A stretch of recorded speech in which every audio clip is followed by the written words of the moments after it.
Drive down Industrial Road in Greeneville, Tennessee today, and you'll find it.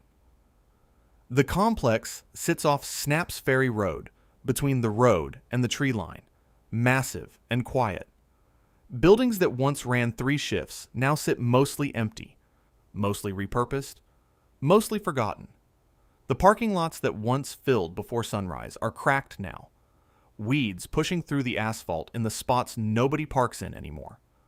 But in 1989, 4,600 people worked that floor. And before Greeneville, there was Fort Wayne, Indiana, where Magnavox employed over 7,000 people at its peak, where the company generated more than $650 million in annual sales, where one of the most sophisticated consumer electronics manufacturing operations in the world ran for 4 decades out of a plant on Buter Road, building products that ended up in every corner of the country. 7,000 workers. Let that number sit. Walk into an American living room in 1965. Any living room, Connecticut to California, suburban ranch house, or city apartment, and there was a 1 in 4 chance you'd see a Magnavox console sitting in the corner. Not mounted on a wall, not tucked into a cabinet, sitting there like furniture, because it was furniture. A piece of American manufacturing confidence the size of a credenza, walnut veneer and chrome trim, the name stamped in silver on the speaker grill. The whole thing built around like it was a fireplace, because to the family who owned it, it basically was. That was the brand. That was the reach. And the reach didn't stop at television sets. Magnavox invented the moving coil loudspeaker, the mechanism by which amplified public sound became possible. They built the first high-fidelity phonograph, the first single-dial radio, communication systems for the United States Navy in 2 world wars. They invented stereo. They developed plasma display technology for military applications at a time when most Americans had never heard the phrase. And in September 1972, in a factory in East Tennessee, workers on an assembly line put together the world's first home video game console. 4 years before Atari existed, 4 years before Pong arrived in your living room, a decade before Nintendo was a name anyone in America recognized.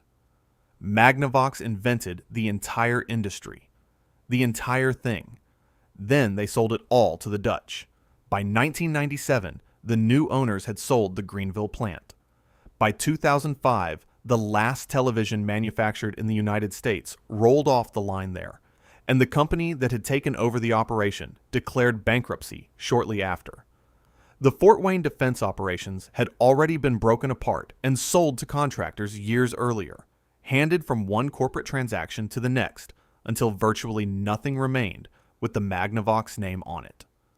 The brand that 2 inventors had named for the Latin words meaning great voice became a licensing arrangement, then a sticker on a box, then a product line of dehumidifiers and budget televisions, assembled overseas. Today, Magnavox is owned by Curtis International, a Canadian company. The products are made in China.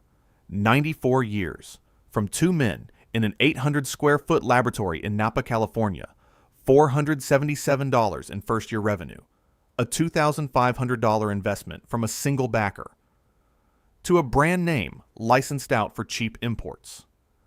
They gave America its voice. They gave it its picture. They invented its first video game. And then, through a chain of decisions that began the moment the wrong people inherited the empire, they handed all of it to someone else. This is the story of how 2 inventors in a California laboratory gave America its voice. How a Hungarian immigrant turned that invention into one of the most powerful consumer electronics empires in the world. And how that empire, through a visionary's death, through failed succession, through a foreign acquisition that used the brand as a tool and discarded it when the tool was worn down, abandoned 7,000 American workers, and erased its own name from history. This isn't just about old console televisions gathering dust in your grandmother's basement. This isn't nostalgia for furniture-sized electronics and walnut veneer. This is about what happens when a company forgets what it is. When the people who built something extraordinary die and leave it to people who only know how to manage it. When a foreign corporation acquires an American brand, not because they want to build something with it, but because they need to move product through American retail channels. And the brand is the shortest path to the shelves. This is what institutional betrayal looks like. Not a single catastrophic failure. Not one bad decision. A slow, methodical erasure, transaction by transaction, plant closure by plant closure, until 7,000 workers and a century of American manufacturing innovation became a line item in someone else's efficiency calculation. Welcome to the silent factory on Snaps Ferry Road. Welcome to the story of the great voice, how it rose, how it invented the world, and how it went mute. Napa, California, 1911. The laboratory was 800 square feet, a small shop, rented, unremarkable, sitting in a valley better known for wine than for invention. 2 men worked inside it. They had a single investor, a man named Richard O'Connor, who had put in $2,500, the equivalent of roughly $80,000 today. And they had a vision for what sound could become if someone figured out how to project it beyond the human throat, beyond the horn of a phonograph, beyond anything the world had yet built. Their first year of revenue was $477. That is not a typo. $477.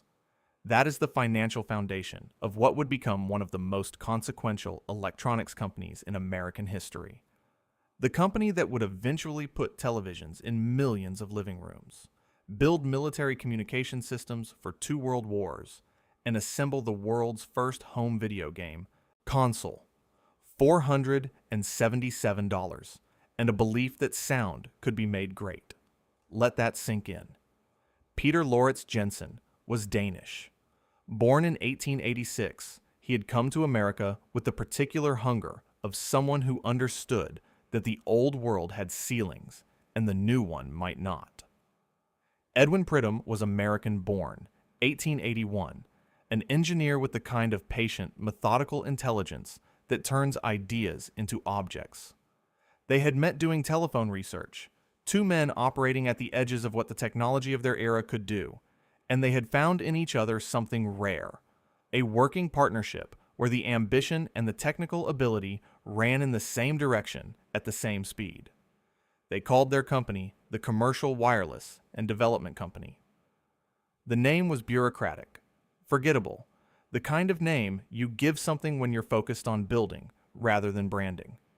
What they built changed everything. In 1915, Jensen and Pridham completed the moving coil, loudspeaker. Before this invention, amplified public sound simply did not exist. A politician addressing a crowd of 10,000 could not be heard beyond the first few rows. A concert in an open plaza was an exercise in proximity. You heard it if you were close enough, and if you weren't, you didn't. The moving coil loudspeaker broke that ceiling entirely.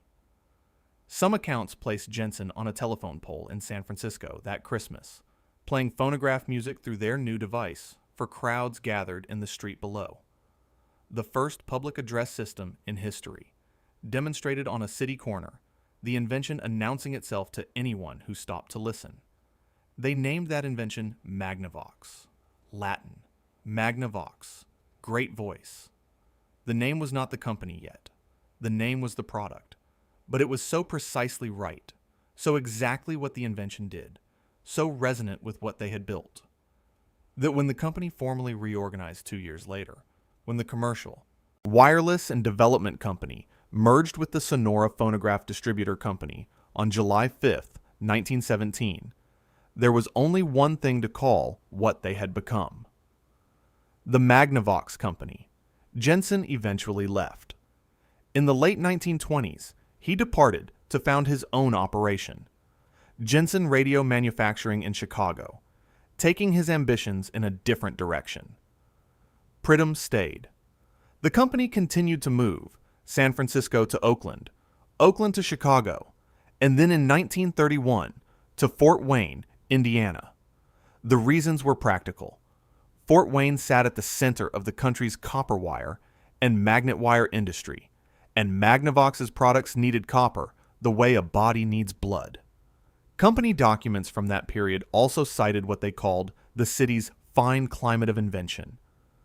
And whatever that phrase meant in the formal language of a corporate report, it captured something real.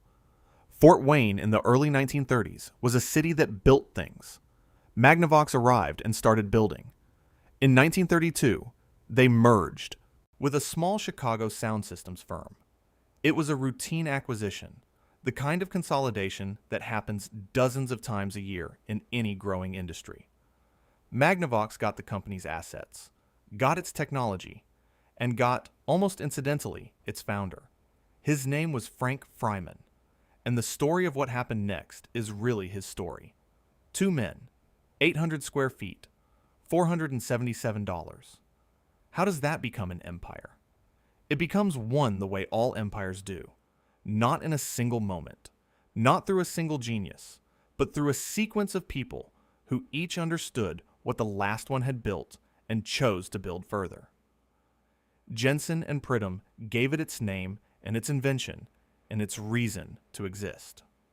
What came next would give it its scale, its ambition, and ultimately, its glory years.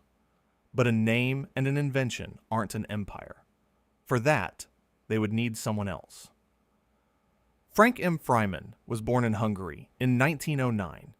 He came to Chicago young, the way immigrants came to Chicago in that era, with whatever they could carry and the understanding that what they built from here was entirely up to them. He studied at Crane High School on the city's west side, trained as an electrical engineer, and developed somewhere along the way the particular combination of technical fluency and commercial instinct that turns engineers into empire builders. Most engineers can solve problems. Fryman could also see around corners. In 1930, he founded Electro-Acoustics Products Company in Chicago, a small firm. Sound systems, components, the kind of specialized work that doesn't make headlines but quietly underpins entire industries. He was 21 years old when he started it. By the time Magnavox acquired an interest in EAP in 1934, Fryman had built something worth acquiring. 4 years later, in 1938, the two companies consolidated fully. Magnavox got the assets and the technology. They also got Fryman, who became vice president and would spend the next 12 years learning every corner of the company he was about to transform. In 1950, Frank Fryman became president of the Magnavox Company. What followed was 18 years that the people who lived through them called, without exaggeration, the glory years. His core insight was simple and radical at the same time.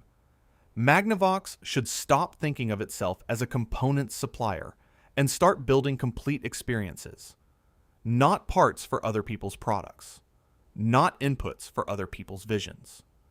Finished goods, sold directly to American families, built to a standard of quality that justified a premium price and a premium brand. He believed that if you made something genuinely excellent, people would pay for genuinely excellent. And if you controlled the entire chain from manufacturing to the showroom floor, you could maintain that standard indefinitely. He was right. For a long time, he was spectacularly right. The product launches under Fryman read like a catalog of American consumer electronics history. The first Magnavox tabletop high-fidelity unit, 1937. The Greeneville, Tennessee cabinet plant opened, 1947. The company's first manufacturing operation in the South, built specifically because Fryman saw the television boom coming and wanted to be ahead of it. The first Magnavox television set, the MV-10, 1948. The first all-transistor radio, built in Fort Wayne, 1952. The first stereophonic high-fidelity unit, 1958, which walked into the Chicago World Music Fair that year and won Best of Show.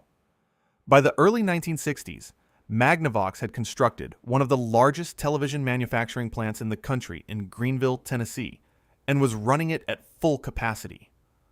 Fryman also made a strategic decision that would define the brand for a generation. Magnavox would not sell through mass market retailers. No department stores, no discount chains, no sharing shelf space with competitors.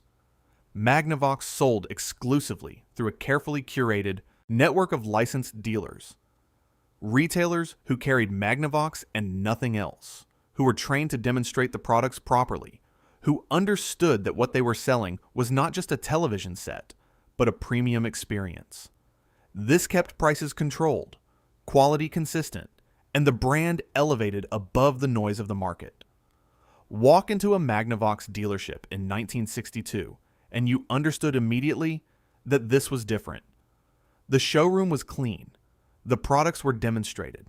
The salespeople knew what they were talking about. You weren't buying a box. You were buying the best.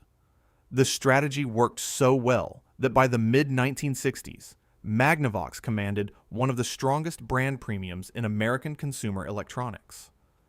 Annual sales would eventually exceed $650 million. Employment across Fort Wayne and Greeneville would top 7,000. Fryman's posthumous gift to Fort Wayne, a public park in the heart of downtown, Fryman Square, funded by his estate after his death and still standing today, was not the gesture of a man who had done reasonably well. It was the gesture of a man who had built something lasting and knew it. He was also building a trap, though he didn't know it yet. The exclusive dealer model was elegant and powerful and dependent on one thing: the ability to maintain price discipline across the network. The moment that ability was questioned, the entire premium architecture was vulnerable. And in 1967, the Federal Trade Commission began asking questions. Complaints had been coming in from dealers for years. The suggestion that Magnavox's control over pricing crossed the line from brand management into price fixing. The investigation confirmed it. The FTC found against the company. The mechanism Fryman had built to protect the brand's premium positioning had become a legal liability, and the court's ruling stripped away the company's ability to dictate retail prices. In 1950, Fryman became president of one of America's most innovative companies. In 1968, he died of a heart attack. In 1974, the company was sold to the Dutch. The distance between those three dates is the entire story. In the spring of 1968, Frank Fryman died suddenly. He was 58 years old. 18 years as president.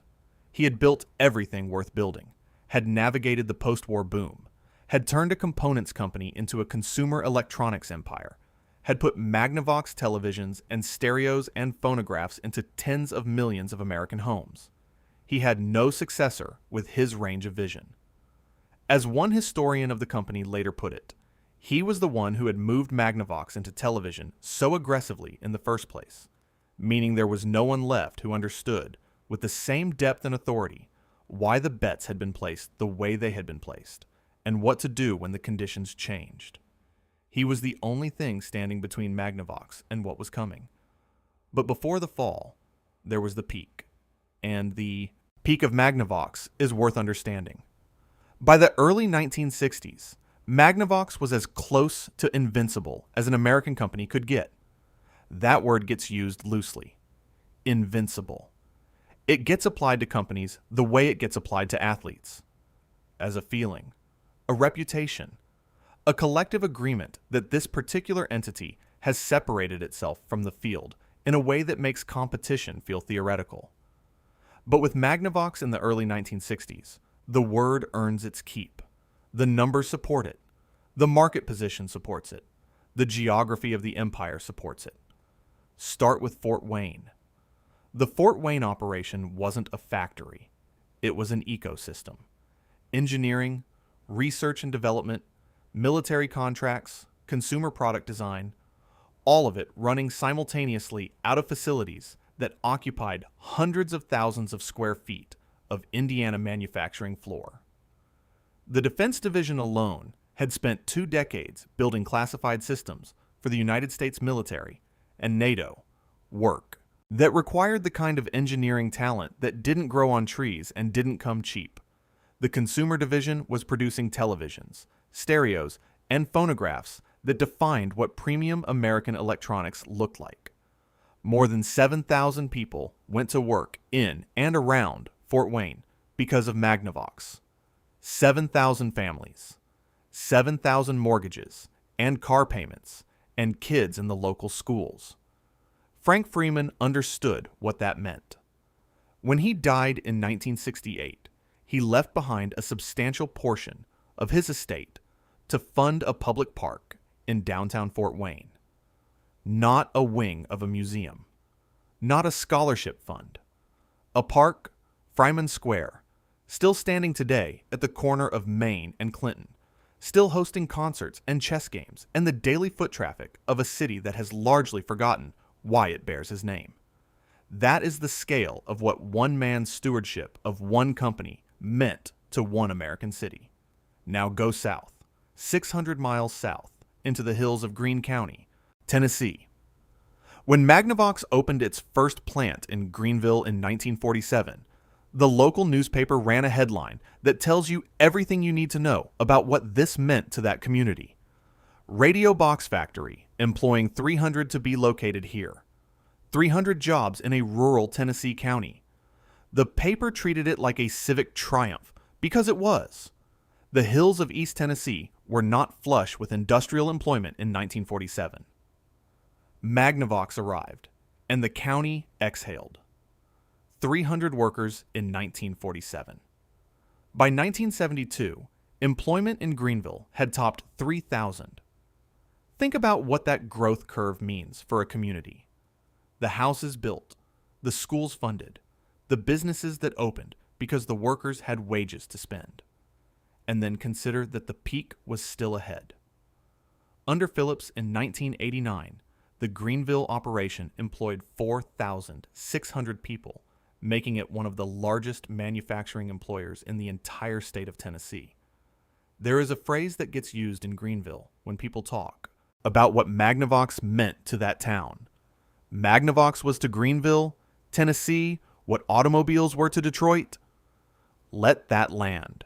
Not a significant employer, not an important industry.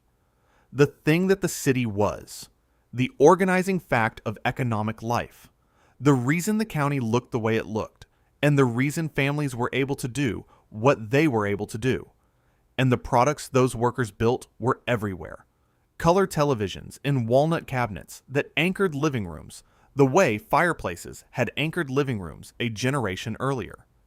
Stereo consoles so substantial that homeowners arranged their furniture around them. Hi-fi phonographs that audiophiles saved up for and then kept for 30 years. The kind of products that got handed down rather than thrown away, that showed up in estate sales decades later, still working, still sounding right, still bearing that name in silver on the grill. On August 2nd, 1991, the 25 millionth television produced in Greeneville came off the line at Plant 3, 25 million. Let that number sit, not units sold across the whole company. Units built in one facility, in one town in East Tennessee, in a plant that had started as a cabinet shop employing 300 people and had grown into something that had, by that milestone, produced 25 million television sets and shipped them across the country to sit in American living rooms from Maine to California. 25 million televisions. Built in Greeneville, Tennessee. By workers who, as one of them would later recall, had this quality conscience baked into everything they did, who kept what they called their brain, a notebook of specifications and model changes, close at hand, because the standard mattered, and they knew it mattered, and they didn't want to lose it. Drive down Snaps Ferry Road in Greeneville today, past the place where Plant 3 used to run 3 shifts. The site is largely cleared now. What the plant produced over nearly 6 decades was auctioned off in 4 days in 2005. 6,500 lots of equipment, sold to rigging companies who dismantled it and shipped it to wherever the highest bidder needed it to go. A former worker named Johnny Willett showed up to watch. He had spent 38 years on that line. He stood in the parking lot where he had parked his car for nearly 4 decades and watched strangers take apart what he had spent his working life building. "It's just a disaster for this county," he said. That verdict comes later. This was the peak. This is the moment when everything worked, when the numbers were right and the brand meant something, and the workers had every reason to believe it would continue. The 25 millionth television, the full parking lots, the 3 shifts, the $650 million in annual sales. It will never be this good again. Yet beneath the numbers, underneath the factory floors, and the Fryman Square fountain, and the television sets in their walnut cabinets, something was already going wrong. Ralph Baer was born Rudolf Heinrich Baer in Pirmasens, Germany, in 1922. His family was Jewish. When he was 14 years old, the Nazi government expelled him from school under the anti-Jewish legislation that was systematically dismantling the lives of German Jews in the years before the world understood where that dismantling was heading. He transferred to an all-Jewish school, studied what he could, and watched the country he had grown up in become something that no longer had a place for him. In 1938, 2 months before Kristallnacht, his family fled to New York. He was 16 years old. He spoke limited English. He went to work in a factory for $12 a week. That is where Ralph Baer started. $12 a week, a factory floor, a new country. At a bus station, he saw an advertisement for a correspondence course in electronics. He quit the factory job to study. He eventually earned a degree in television engineering from the American Television Institute of Technology in Chicago. In 1949, one of the first people in the United States to hold that specific credential, in a field so new that the credential itself had barely been formalized. He went on to become a senior engineer at Sanders Associates in Nashua, New Hampshire, where he spent years designing systems for the defense industry. And then, in August 1966, sitting in a bus terminal in New York City, Ralph Baer wrote 4 words on a notepad: playing games on television. He was 44 years old. He had been thinking about the idea for years. The notion that the television set sitting in the American living room, a piece of furniture that families had organized their evenings around for 2 decades, was a passive device when it didn't have to be. It could respond. It could interact. You could play on it rather than simply watch it. Nobody had built that yet. Nobody had even seriously tried. Baer went back to Nashua and started building. Over the next 2 years, he and 2 colleagues, technician Bill Harrison and engineer Bill Rush, worked through 7 successive prototypes. The 7th was a boxy unit wrapped in brown leatherette that the team called, without ceremony, the Brown Box. It could play a primitive tennis game. It could play chase games. It could simulate checkers on a television screen using nothing but light and circuitry. By the standards of what would come later, it was almost absurdly simple. By the standards of 1968, it was something the world had never seen. Baer shopped the Brown Box to television manufacturers. He needed someone to produce it, to turn a prototype into a product, to put it on shelves. He was turned away. Again. And again. The manufacturers he approached either couldn't see what he had or didn't want the risk of a product category that had never existed before. Then he brought it to Magnavox. The timing was complicated. Fryman had died in the spring of 1968. The company was navigating the FTC price-fixing ruling, dealing with the first stirrings of Japanese competition in the television market, operating without the leader who had built its entire strategic architecture. It was, by some accounts, precisely this instability, this unusual openness to new directions, that made the executives in Fort Wayne willing to hear Baer out when other companies had not.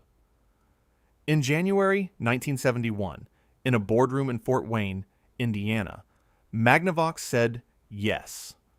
A team led by Magnavox engineer George Kent took the Brown Box and turned it into a product. They stripped the color capability. Color would have required FCC testing and added expense that the company didn't want to absorb. They replaced a complex game selection dial with separate plug-in circuit cards. They packaged it with plastic overlays that players taped to their television screens to create the visual environments the hardware couldn't render on its own. And because someone decided the console needed to feel more like a complete entertainment product, they added dice, playing cards, paper money, and poker chips. Ralph Baer thought the board game editions were ridiculous. He was probably right. In September 1972, the Magnavox Odyssey was released. Price, $99.95, the equivalent of roughly $770 today. It was publicly unveiled at an event at the Tavern on the Green in New York City in May. It connected to a standard television set. It had no sound, no color, no on-screen scoring. The graphics were 3 white squares and a vertical line. It was the world's first home video game console, and it looked like something from another planet. In its first year, Magnavox sold 69,000 units. Magnavox had manufactured 100,000. The company looked at those numbers and called the Odyssey a failure. Read that again. The world's first home video game console, a product in a category that had never previously existed, selling nearly 70,000 units in its first year, moving product through a dealer network that had been explicitly told by some of its own salespeople that the Odyssey only worked on Magnavox television sets, which was not true but scared away a significant portion of potential buyers. And the company's verdict was failure. It should have been recognized as a beginning, a proof of concept, evidence that American families would pay nearly $100 for the ability to play games on a television screen, even a primitive version, even without sound or color or on-screen scoring. It should have prompted a serious investment in the next generation. It should have made Magnavox understand that they were sitting on the founding patent of an entire industry. But it didn't. In May 1972, 4 months before the Odyssey reached shelves, a man named Nolan Bushnell attended a demonstration of the console at a Magnavox dealership in Burlingame, California. Bushnell was the chief engineer at a small gaming company called Nutting Associates. He saw the Odyssey's ping pong game and understood immediately what Baer had built. He and a partner left Nutting, founded a new company, and assigned a young engineer named Al Alcorn to build a coin-operated arcade version of the game as a training exercise. That company was Atari. The game was Pong. It launched in arcades in November 1972, 2 months after the Odyssey hit shelves, and it became a cultural phenomenon that the Odyssey never approached. Magnavox sued Atari for patent infringement in 1974. They won. Atari settled in 1976 and became a licensee of Baer's technology. Over the following 2 decades, Magnavox and Sanders collected patent royalties from virtually every major video game manufacturer: Atari, Mattel, Activision, Nintendo, the full roster of the industry that the Odyssey had made possible. Courts repeatedly affirmed what one judge called the pioneering patent of the video game art. They invented it. The courts confirmed they invented it.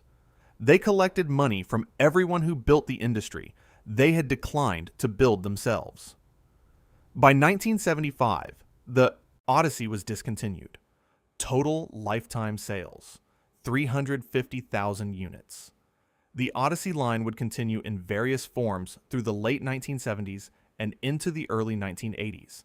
But the moment, the specific, unrepeatable moment when Magnavox could have planted its flag at the center of a new industry, had passed. Atari planted it instead, then Nintendo, then Sony. The Museum of Modern Art added the original Magnavox Odyssey to its permanent collection in 2013. Ralph Baer's workshop is preserved in the Smithsonian. The brown box prototype sits in a display case in Washington, D.C., honored as one of the foundational objects of the modern entertainment industry. The company that built it collected royalty checks, and then stopped collecting those too. Magnavox invented the entire industry. Then they stepped aside, and let Atari own it. So how did the company that invented the loudspeaker and the first home video game console end up sold to a Dutch electronics giant 2 years later? The answer begins with a death, an investigation, and a flood of televisions arriving from the other side of the world. By 1967, Magnavox's greatest strength had become its greatest liability. The exclusive dealer model, Frank Fryman's elegant solution to the problem of brand dilution, the architecture that had kept Magnavox positioned as the premium option in American consumer electronics for 2 decades, had a legal flaw built into its foundation. By controlling prices across an entire network of dealers who sold nothing but Magnavox, the company was, in the language of antitrust law, fixing prices. Not incidentally, not as a side effect of some other practice, but as the central mechanism of the strategy. The premium pricing that funded the premium brand required price control. The price control was illegal. The Federal Trade Commission had been receiving complaints from dealers for years. In 1967, those complaints became a full investigation. The commission worked through it and confirmed the charges. Magnavox had been operating a price-fixing scheme, and the scheme was over. The court's ruling stripped away the company's ability to dictate what dealers charged for its products, which meant the company lost the mechanism it had used for 20 years to maintain its position above the market. The premium architecture remained. The quality, the brand reputation, the showroom experience. But the financial lever that had made the architecture function was gone. In 1965, Magnavox controlled a premium American market that no competitor had found a way to crack.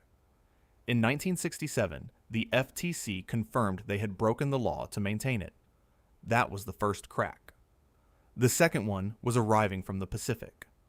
While Magnavox had spent the post-war decades building massive cabinet consoles, beautiful, expensive, heavy, designed to anchor a room and stay there, Japanese manufacturers had been moving in a different direction. Sony, in particular, had understood something about the American market that American manufacturers were slow to absorb. The family that already owned a large console. Television wanted a second television. A smaller one. A portable one. One that could go in the bedroom or the kitchen or be carried to a friend's house. And they wanted it to be cheaper than the $500 console in the living room, considerably cheaper, in the range where a spontaneous purchase was possible. Japanese manufacturers built that television. American manufacturers, including Magnavox, were still largely focused on the product they knew how to sell. The numbers that came in during 1976 were not a warning. They were a verdict. In that single year, imports of color televisions into the United States rose 179.8%. By the last quarter of 1976, imported color televisions held 43.9% of the entire domestic market. Nearly half in 1 year. Carolina plastics plant would follow later. 350 workers producing the plastic cabinets for the Magnavox television line, closed and consolidated into Greeneville. Each closure came with its own corporate language about efficiency and competitive positioning. Each one left behind workers who had organized their lives around a job that was no longer there. The result was a Greeneville operation absorbing what the other plants had done, growing in headcount terms even as the overall strategy was one of contraction. At peak in 1989, the Greeneville plant employed 4,600 people. That number looks like growth. It was actually concentration, the company pulling its remaining American manufacturing into a single facility, making itself easier to manage, and not, incidentally, easier to exit when the time came. But the plant closures were only one dimension of what was happening to the brand. The other was subtler, slower, and in some ways more damaging. In the early 1990s, Philips made a decision that illustrated, with unusual clarity, exactly how it understood the Magnavox name. They began marketing products under the label Philips Magnavox. The logic was transparent. Magnavox had consumer recognition in the United States that Philips lacked.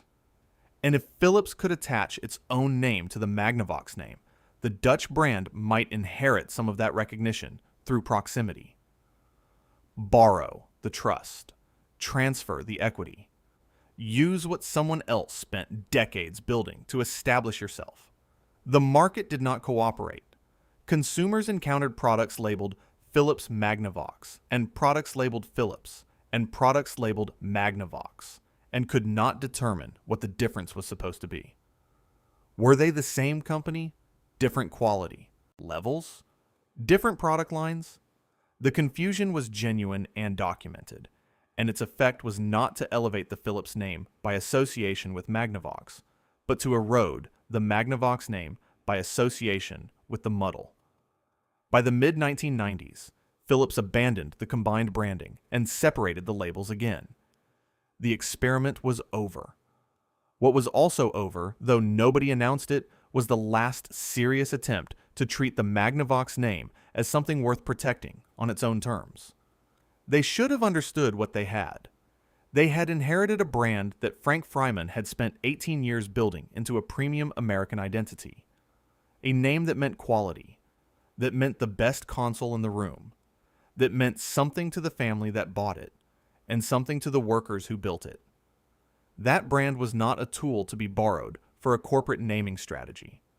It was not a transitional vehicle.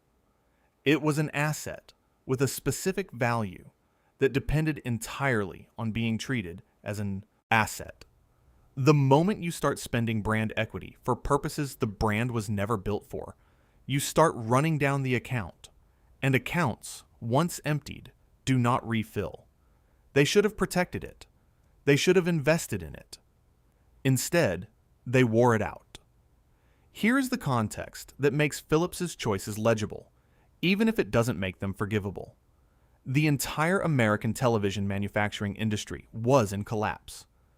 Japanese imports had taken 43.9% of the domestic color TV market by the last quarter of 1976. Korean manufacturers were building capability behind Japan. The price pressure was relentless and structural. Not a temporary competitive challenge that could be met with a better product, but a fundamental shift in the global economics of television manufacturing that made American production increasingly difficult to justify on a balance sheet. Zenith was fighting the same battle. RCA was fighting it. Every American television brand was watching its domestic manufacturing become a cost burden rather than a competitive advantage. The difference was that Zenith and RCA were fighting that battle as independent American companies, making their own strategic decisions about what to sacrifice and what to protect. Magnavox was fighting it as a subsidiary of a Dutch corporation managing a global portfolio, where the question was never solely what was best for Magnavox, but what was best for the overall Philips position in North American consumer electronics. Those are very different fights, and the workers in Greeneville, Tennessee, were not choosing which one they were in. The brand was diluted. The plants were thinning. And in Greeneville, the workers who had built those 25 million televisions were watching the numbers and doing the arithmetic themselves. The women who had kept their brains, their notebooks of model changes and specifications, close at hand on the assembly line. The men who had worked 3 shifts and put their children through college on the wages. They could see the handwriting on the wall, as one of them would later put it. They just didn't know yet how quickly the wall was going to come down. The result was inevitable, and it arrived in 1997. In May 1997, Philips sold the Greeneville operation. Not closed it, sold it. There is a distinction worth holding on to, because the sale was presented at the time as a continuation, a transfer of ownership that would keep the plant running, keep the workers employed, keep American television manufacturing alive in Greene County, Tennessee. 2 Knoxville businessmen named George N.B. Taylor and Charles S. White purchased Plant 3, the main television manufacturing facility located between Snaps Ferry Road and Industrial Road, and established a new company to operate it. They called it 5 Rivers Electronic Innovations, LLC. From 1994 to 1997, Philips Consumer Electronics had been the largest manufacturing employer in Greeneville. Now, the largest manufacturing employer in Greeneville was a startup founded by two local investors who had decided to bet on the proposition that American television manufacturing was not yet finished. They were manufacturing television sets under the Magnavox and Philips brand names, under license from their former owner. They were the last American-owned television manufacturer in the United States. Every other domestic television brand had already exited manufacturing, moved production overseas, or been absorbed into foreign corporate structures. Five Rivers was it, the last one standing. Think about what that meant structurally. Five Rivers was a relatively small operation, trying to manufacture a commodity product in a high labor cost country against competitors who were running fully automated facilities in countries where labor costs were a fraction of what Greene County, Tennessee required. They were doing it under licensed brand names, names they did not own, names whose equity they could not build, names that could be revoked or altered at the licensor's discretion. They were making televisions that Samsung and LG and Sony were also making. The economics were not cruel. They were mathematical. Through the late 1990s and into the early 2000s, Five Rivers held on. Employment that had been 4,600 at the Philips peak had contracted, but workers were still going through those doors every morning. The line was still running. Televisions with the Magnavox name were still being assembled in Greeneville, Tennessee, by workers who had, in many cases, spent decades in that facility. In January 2013, Philips announced it was selling its audio and video operations to Funai Electric Company of Osaka, Japan. The price was 150 million euros. For that sum, Funai acquired the right to manufacture and sell consumer electronics products under the Philips and Magnavox brand names in markets across North America and elsewhere. The Magnavox name, the name that two inventors had coined in 1915 for a loudspeaker they had built in an 800-square-foot laboratory in Napa, California, the name that Frank Fryman had spent 18 years elevating into one of the most recognized premium brands in American consumer electronics, the name that workers in Fort Wayne and Greeneville and Morristown and Jefferson City had spent their careers manufacturing products worthy of. That name was now a licensed property of a Japanese electronics company. The transaction almost didn't complete. In October 2013, Philips terminated the agreement, citing breach of contract, and announced it would seek damages of $200 million from Funai in arbitration. The International Court of Arbitration took up the case. In April 2016, it ruled in favor of Philips, awarding 135 million euros in compensation. Even the final disposal of the Magnavox name, the last transaction in a half-century of transactions, ended in a legal dispute over whether the buyer had honored its obligations. The name that had meant great voice was now the subject of a breach of contract claim in international arbitration. That is what the journey from Napa to Eindhoven to Osaka looked like at the end. The consumer electronics operations eventually passed to other hands. In January 2025, Curtis International, a Canadian company, acquired all global rights to the Magnavox brand.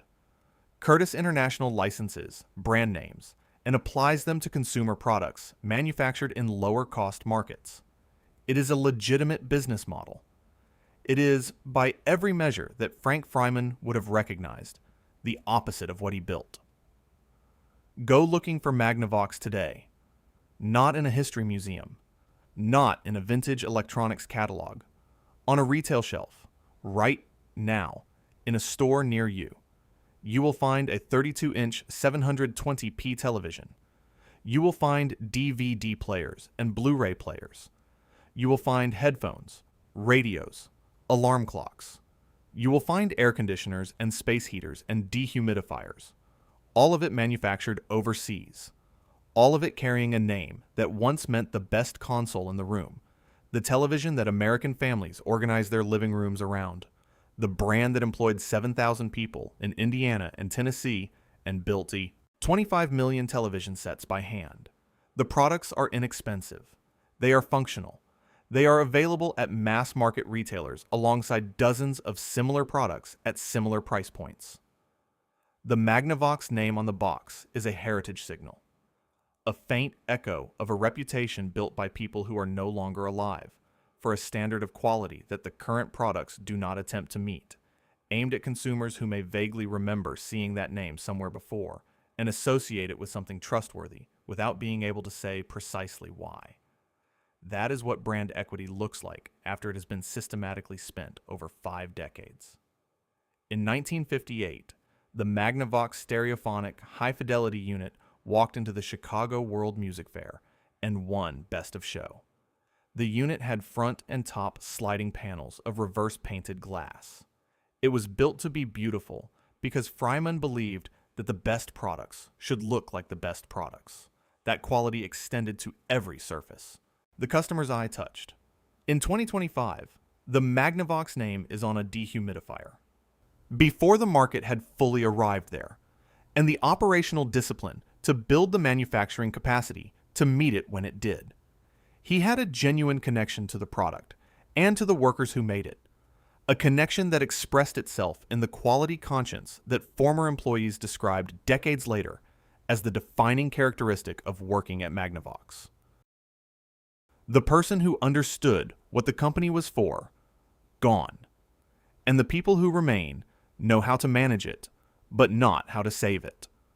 Blood relation doesn't transfer talent. A title doesn't transfer vision. The founder is not replaceable, only imitable, and imitation under pressure is not enough. A brand is not an asset if you treat it like a tool. Philips acquired the Magnavox name in 1974 because they needed something specific from it. American distribution, retail relationships, consumer recognition. They got what they needed. They used the name to launch Laserdisc. They used it to introduce compact disc players to American consumers. They blended it into Philips Magnavox to build their own brand identity at Magnavox's expense. They licensed it to Funai. Funai licensed it further. Curtis International now owns it. At each stage, the name was treated as an instrument in someone else's strategy. At no stage, after 1974, was it treated as an end in itself, as something worth protecting and investing in and building on for its own sake. The result is visible on any retail shelf today, a name that once justified a premium price that consumers sought out because it stood for something specific and earned, now competes at the budget end of the market, because that is where names end up after they have been borrowed and spent and passed along often enough. Trust is not a renewable resource. Once spent, it does not regenerate. The Magnavox brand in 2025 is worth a fraction of what it was in 1965. Not because the name aged out, not because consumers forgot it, because it was used up, deliberately, efficiently, over 5 decades of decisions by people who understood its value well enough to extract it and not well enough to preserve it. Lesson 3. Innovation is not an event. It is a practice. Magnavox invented the moving coil loudspeaker, the high-fidelity phonograph, the first single-dial radio, the first stereophonic hi-fi, plasma display technology for military applications, the world's first home video game console. That is an extraordinary record of innovation across 6 decades. It is also, looked at honestly, a record that ends in 1972. After the Odyssey, Magnavox produced no innovation of comparable significance under its own direction, not because the talent disappeared. The Fort Wayne engineers who had built plasma displays and sonobuoys and military communication systems were not suddenly incapable of original thought. But under Philips, the organizational priority was not innovation. It was consolidation, efficiency, market share management, cost reduction. You can run a company that way. You can generate returns that way. You cannot generate the next loudspeaker that way, or the next hi-fi phonograph, or the next invention that redefines what a category is and establishes you at its center for a generation. The companies that survive are the ones that keep inventing. Not occasionally, continuously, as a practice, not as an event. Magnavox built the video game industry and then stood aside while Atari and Nintendo and Sony built the next 30 years of it. Magnavox co-launched the compact disc in America and then watched Sony and Panasonic and others define what the format meant to consumers.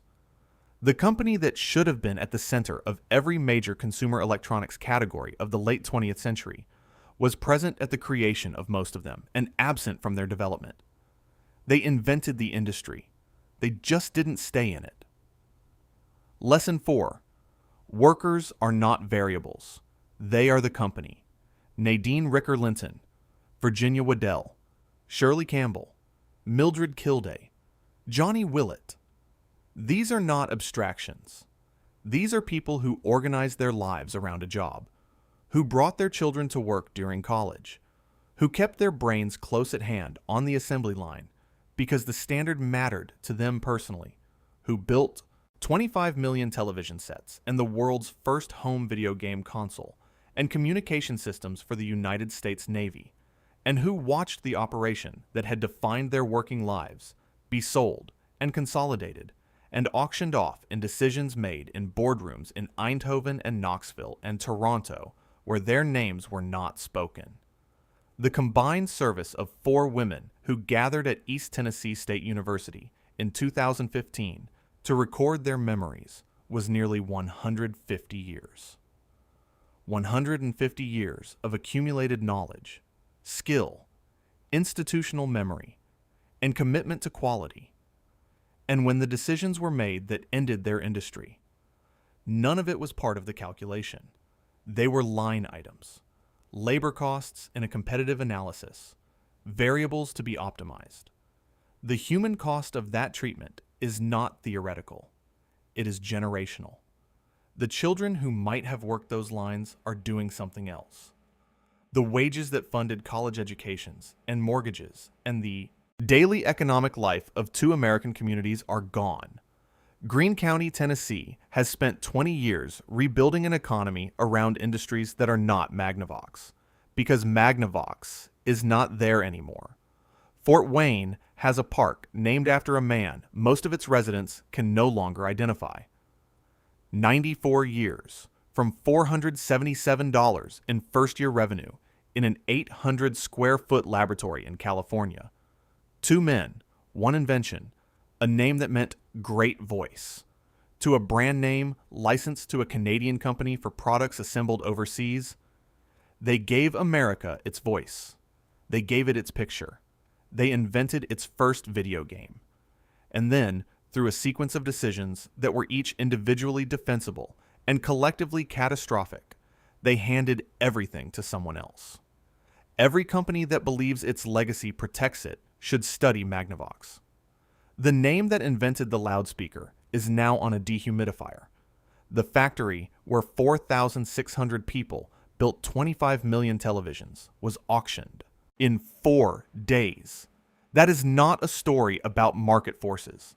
That is a story about what happens when an empire forgets what made it great and begins to believe that the name alone is enough. The name is never enough. Every company that thinks its reputation will protect it from bad decisions should study what happened to Magnavox. The company whose name literally means great voice let someone else speak for it. And eventually, it had nothing left to say. What other American brands do you think are heading the same direction? The ones right now, today, being managed by holding companies more interested in extracting value from a name than building something worthy of it. Let me know in the comments below. If you want more stories of how American industrial empires were built, betrayed, and erased, the factories, the workers, the decisions that nobody talks about in business school, hit subscribe. This is the kind of history that deserves to be told. Thanks for watching.